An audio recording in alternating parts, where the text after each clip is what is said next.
There are those that would say that in a world of such iconically embodied moral absolutes, the Punisher is a necessary, even welcome shade of gray. That Frank Castle, for all his brutality and mercilessness, operates within a remarkably lucid worldview. Those that trumpet Frank Castle's supposed valor believe that amongst all the Captain Americas and Dr. Dooms of the world, the Punisher represents a middle ground that is both reasonable and productive. The fight, those people would argue, between good and evil is less important than the battle between effective and ineffective. The never-ending cycle of debt between those who deserve revenge and those who deserve, well, punishment. However, upon further analysis of Frank's character, the opposite indeed holds true. Beyond Frank's supposed gray area lies a rigid moral absolutism of his own, a belief that to do wrong is to be deemed fit for death, and that he has been called to perform a righteous calling. Dive any deeper than surface level into the Punisher's psyche, and his rigorous practice of ruthlessness melts away, revealing a thickly veiled excuse for a man who tragically lost his family to wage war on something, anything, in order to exercise his deeply violent emotional trauma. More than anything, the Punisher needs someone to punish. That said, the character of Frank Castle is an exceedingly interesting one, and an extremely worthwhile character in the Marvel pantheon. But the Punisher should never be misconstrued as some misunderstood hero. At his worst, Frank Castle is nothing more than a loaded gun, looking desperately for something to be pointed at. The Marvel one-shot Punisher Kills the Marvel Universe shows us just what would happen if Marvel's resident murdering machismo was pointed in a slightly different direction. Number 1. Calamity at Central Park.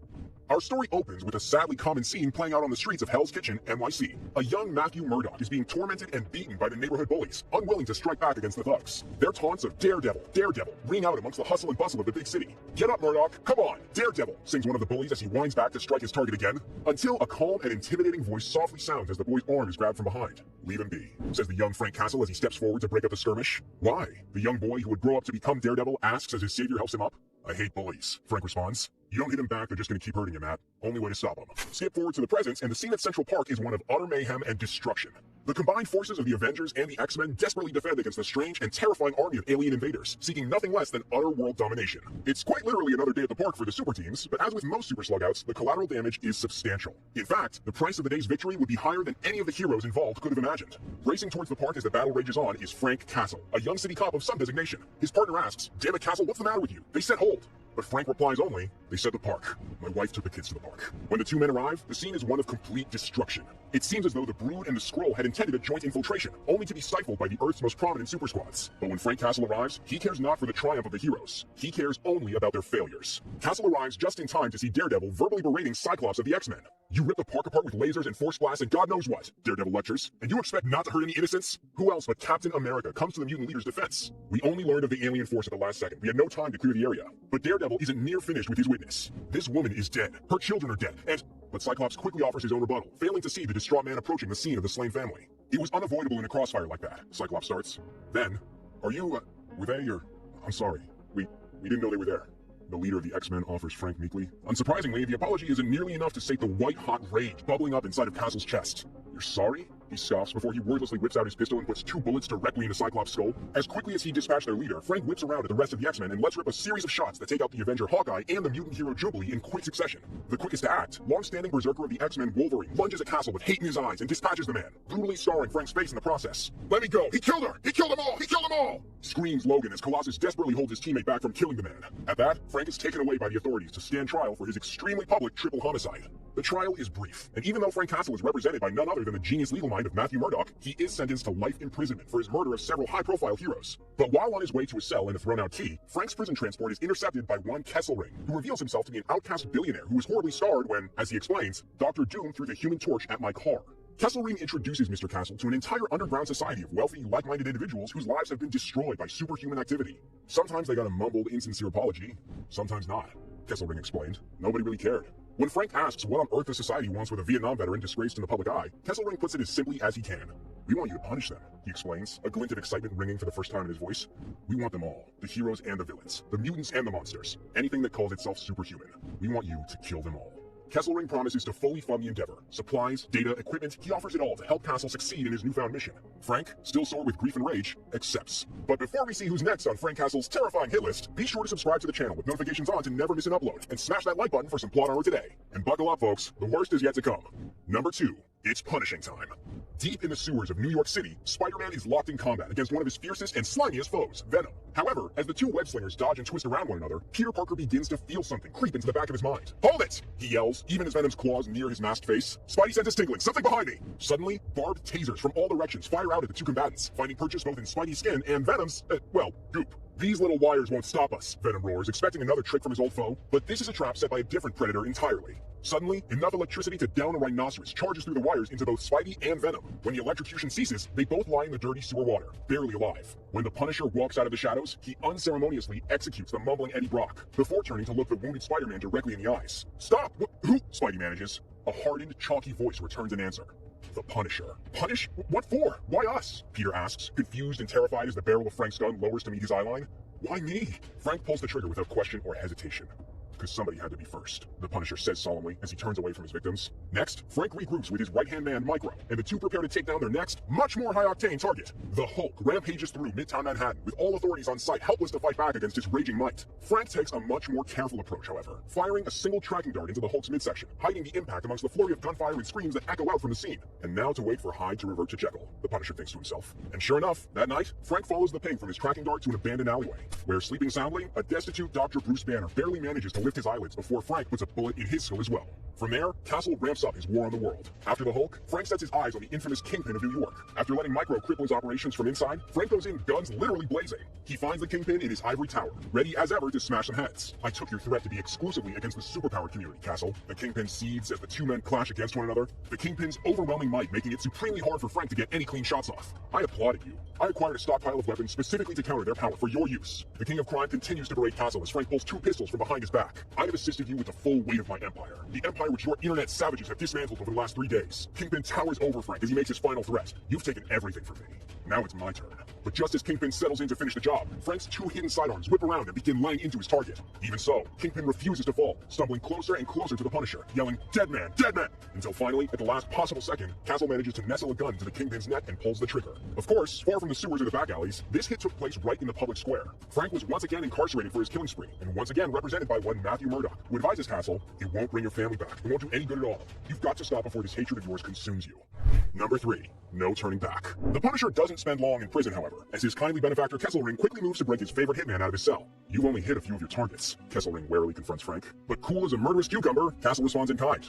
"I've got the high-tech weaponry I needed from the Kingpin's lab, and I've got an idea how to speed things up." Soon after, high above the mountains of the infamous nation-state of Latveria, Frank's helicopter flies, disguised as the Fantastic Four's famous flying Fantasticar. Ought to have piqued his interest to let us in this close, Frank muses as they fly along peacefully. His quarry, the great and terrible Dr. Doom, is not known for his hospitable welcomes. Dressing up as his greatest rivals in order to gain entry is a stroke of genius so risky that only Frank Castle would dare attempt it. The ruse works like a charm. After parachuting down into the royal castle, Frank comes face to face with Doom for the first time. Though initially it looks as though he might have wished he'd left the dictator alone. "Puny insect!" Doom rages. "You are as nothing before the might of Doom. Your subterfuge was useless. I saw you land upon my castle walls. Now pay the price for your impudence," screeches the metal-clad doctor, preparing to strike the final blow into Castle's chest cavity. But before he can let his empowered fist fly, Frank slips a small, unassuming metallic disc onto Doom's helmet. As the Latverian monarch struggles to remove the magnetized machine, it works rapidly. The disc wires itself into Doom's internal circuits and shuts down all of his prolific Doombots, ensuring that Castle is facing the one true doctor rather than a decoy. As the feedback from the device bores itself into Doom's temples, he collapses from the shock, smoking and singed from the discharge of electrical energy. Magnetic mine won't dent that thick head, huh? Castle muses as he retrieves a hammer from a nearby wall. That's okay. We've got all the time in the world. With that, the sounds of Frank's hammer clanging against metal ring across the Latverian countryside, until a sickening squish betrays that his victim's skull had finally given way. Later, deep within the labyrinthian maze of Doom's castle, Frank and Micro stand before an honest-to-goodness nuclear device. "Isn't that a nuke?" Micro asks. "Yup," Frank replies. "I was hoping we'd find something like this." And folks, nothing good has ever come of someone hoping to come across a nuclear warhead. "Kind of people I'm up against," Frank explains to Micro. "Guns and guts just ain't enough. Let's see what we can do with this equipment, Micro, because we're gonna have to get sneaky." Next, we cut to the surface of the moon. Yes, you heard that right, the moon. Upon which Magneto and his combined hordes of evil mutantdom face off against Cyclops' successor, Storm, who leads the X-Men as they valiantly stare down the villainous army that stands before them. "Ironic indeed that our final conflict should be played out here upon the moon," Magneto monologues. "Was this irony foremost in your mind when you lured us here, Storm? Or did you, in your simple way, miss it?" Storm responds sternly, matching Magneto's dramatic tone. "We, the combined X-Teams, cannot allow you, Apocalypse, and your unholy alliance of acolytes and evil mutants to continue in your wrongdoing. But it was you who chose the moon as our battlefield. We simply followed the direction of the challenge that you sent us, and came here," Storm explains. Both sides now look wary, as they realize that everyone here was assembled under false pretenses. They don't have long to consider the peculiarity, though, as just then, an atomic device created by none other than Dr. Doom emerges from the moon's surface and explodes with devastating effect, disintegrating nearly all of mutantdom in one terrible blast. "Now there's one small step for all mankind," Micro muses as he watches through binoculars from the safety of Earth. However, not all of mutanthood was wiped out in one fell swoop, as the one called Wolverine sits, drunk and disorderly, wallowing in his grief and sadness at the state of the world. All my buddies die on the moon, and me in Japan on some lousy wild goose chase. Wolverine softly howls in defeat as he falls to his knees. The Avengers get fried in a teleporter accident. Someone floods the vault, drowns every creepo they're holding down there.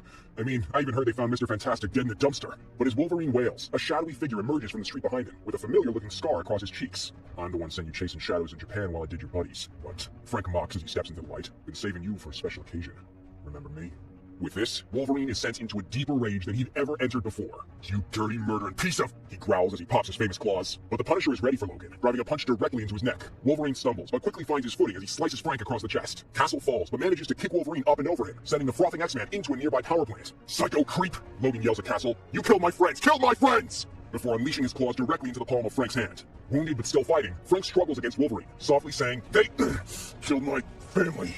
As he grabs Logan's other claw and begins to sickeningly turn it on the mutant himself. And they said, sorry! Frank screams as he drives Wolverine's own claw deep into his chest and out the back. After tossing the defeated X-Man into the electric fuse, Wolverine is burned to a crisp on the spot. Thus, the Punisher wiped out all of mutant kind single-handedly. All in a day's work for Marvel's resident genocidal maniac. Number 4. The final touches. At this point, the Punisher had worked his way through just about every hero and villain in the Marvel canon. With deadly accuracy and terrifying precision, Frank Castle used his violent and horrific skill set to carve, shoot, stab, and explode his way through just about every single superpowered individual on the planet. He has succeeded beyond our wildest expectations, decreed Kesselring. In 3 short years, he has exterminated nearly 500 superhumans. He has been apprehended by the law only on 2 occasions, and freeing him has been comparatively simple. Nothing can stop him from completing the task we gave him. Kill them all. But even still, at the height of all this violence, one man still stands by Frank, hoping and praying that he will see the error of his ways. Matt Murdock, attorney by day, daredevil by night, pleads with the Punisher. You can't go on forever, Frank. Just because whoever it is keeps breaking you out doesn't mean you can escape your fate. Stop before you cause more bloodshed, either your own or... But Frank stops his lawyer there. He looks up at Murdock with a question in his eyes. I've killed 500 times. I'm a mass murderer. The system failed me, Murdock. It couldn't protect my family. It couldn't punish the guilty. It can't even hold me. So why do you care? Matt just looks back at the poor, broken man and says, in God's name, Frank. Because somebody has to. This gives the Punisher a moment's pause. But only a moment. Before he replies, I'm not stopping that. Never. Forget about me. The Punisher's next target is one of immense emotional and personal importance to Frank. And who else could it be but the first Avenger, Captain America himself? When Frank finally cornered Cap in an abandoned warehouse, his guns proved no use against Cap's increased reflexes and shield work. That's the last of your bullets, Castle. The end of your weapons, Cap warns. Just you and me now. The steely, cold anger in Captain America's eyes pierces deep into the Punisher's soul. Cap approaches Frank and throws him straight through a nearby wall, showing his martial dominance over even one such as the Punisher. What happened to you, Castle? Cap asks, spitting the words with disgust. You were a soldier once. Now you're a disgrace. Frank spits blood onto the floor and wipes his lips. Yes, sir. I was a soldier, he says slowly. But I guess you could say I once had myself a My Lai kind of day. Cap is puzzled. A what? He asks. My Lai, sir. Vietnam, Castle responds. Or have you forgotten the Nam? I know we didn't fight in the same circles. If you had, you'd know to scope out a scene before a battle. Frank says as he produces a gun from a nearby hiding spot with deadly speed and aim, like I did when I stashed this. You haven't been where I've been at all, Frank says solemnly, then continues, so who are you to judge? As he tenses his finger on his trigger, sending a bullet exploding from his chamber directly into Captain America's star-spangled skull. Now, the relationship between Frank Castle and Steve Rogers has always been a supremely interesting one. Steve, the brave American war hero who helped defeat the Nazis. Frank, the troubled Vietnam vet from one of America's most shameful moments. Neither valiant nor virtuous. This scene in particular reminds me of one of my all-time favorite Punisher moments from Marvel's first Civil War event, which lays out the differences between Castle and Rogers in stark clarity. At the height of the superhuman Civil War, Captain America's side was looking to bolster their numbers. Iron Man and S.H.I.E.L.D. had long since started using the Thunderbolts program to conscript convicted supervillains into service for their own ends, and Captain Rogers' reserve forces were growing thin. When a number of supercriminals approached Cap looking to join up with his side, the Punisher didn't even blink before gunning them down on the spot in front of everyone. Cap came down hard on Frank, calling him a murderous piece of trash and beating him mercilessly. But Frank refused to fight back. Not against you, he whispered through broken teeth. Afterwards, Cap briskly expelled Frank from his ranks. But what always stands out to me is Spider-Man's perspective on the situation. When Patriot asks, I wonder why he didn't hit Cap, Spidey responds, are you kidding me? Cap's probably the reason he went to Vietnam.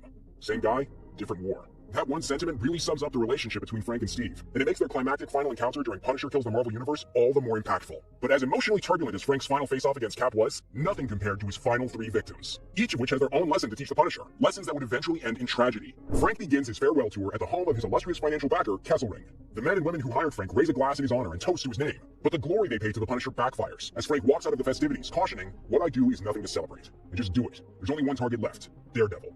I'm taking him out tonight. After that, you'll never see me again. This infuriates Kesselring, who is under the impression that Frank believed in the righteousness of their mission as much as anyone. Stop right where you are, the old man orders. We saved you from jail. We sent you on your mission. We gave your worthless life meaning, and you work for us. Kesselring made a common mistake in his dealings with Frank, mistaking the Punisher's cooperation for loyalty.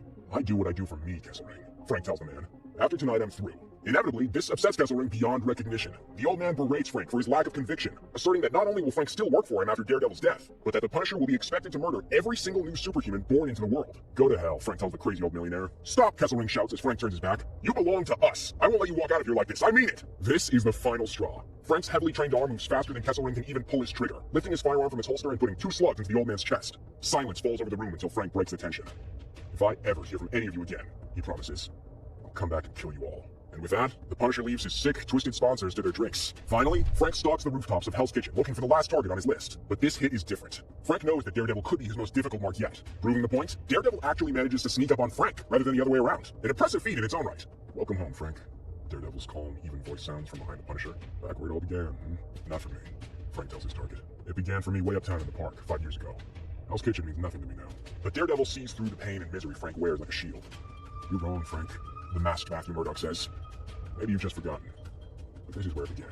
This angers Frank, who lashes out with a flurry of gunfire that just barely misses Daredevil as he flips up and over in a hail of bullets. The Devil of Hell's Kitchen comes down hard on Frank as he lands, following up with multiple blows in quick succession. Daredevil even kicks Frank so hard that the Punisher completely falls off the rooftop and plummets down to the street below. Give it up, Frank, Daredevil warns politely. But still, Frank hurls himself towards his prey. Desperate and sloppy, Daredevil follows up with a brutal knee straight to the Punisher's chin. As Frank collapses into the street, Daredevil's tone softens. Please, he asks, begging Frank to reconsider. You've killed just about everyone, Frank. Some very good people and some very bad people, but people all the same.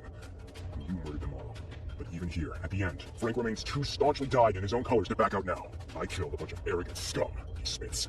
You hide behind your masks and you think you've got the right to kick the world into the shape you want it to be. And too bad if anyone says different. Daredevil reaches down and takes Castle's hand to offer him an olive branch. But even as his target pleads, I'm begging you, let it end. Frank sees his opportunity and takes it. In one fluid motion, he grabs Daredevil's outstretched arm and pulls the masked vigilante in, driving a knife deep into the Devil's chest. As he lies dying, Daredevil pulls off his mask, revealing the face of the attorney who never lost faith in Frank's rehabilitation.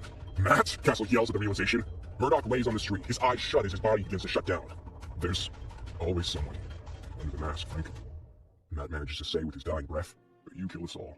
With that, the Punisher is left in cold silence. Standing above the body of his final target, Frank considers all that he's done.